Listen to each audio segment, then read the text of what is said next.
Hi guys, this is Sujata and you're watching GrammarENG, English Grammar for ESL students. In today's class, we are going to discuss a phrase, meaning and usage. The phrase we are going to deal today is the best is yet to come. The best is yet to come. What does it mean? Does it mean the best will never be here? Have you seen the expression the best is yet to come in a conversation or online and want to know more about what it means or the context of the saying?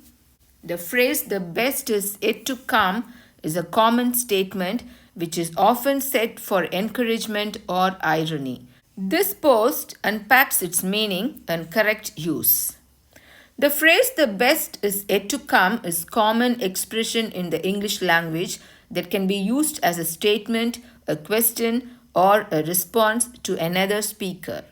Sometimes the phrase the best is yet to come is used for personal motivation or encouragement, but the saying can also be used as a positive catchphrase by someone that implies the future release of something that will be anticipated by its audience. So, the best is yet to come means while life is good now, things are about to get even better.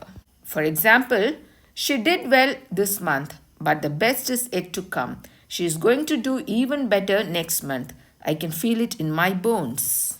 Best is yet to come. Things are going so well in my life, but I'm only getting started and great things are ahead of me. So, the format the best has yet to come is grammatically incorrect.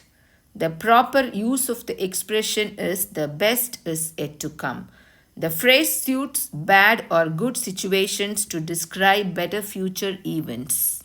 You can use the expression the best is yet to come as a motivating statement to give people hope for the future.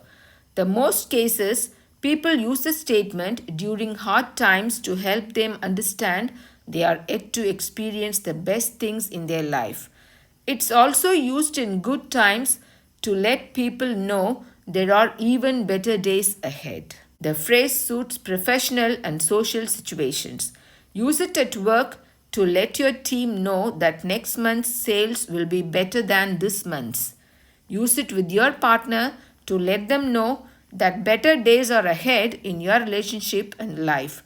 The expression suits text-based communications and verbal exchanges. Hope you have enjoyed this video. If you find this video informative, please like, share and subscribe. Thank you.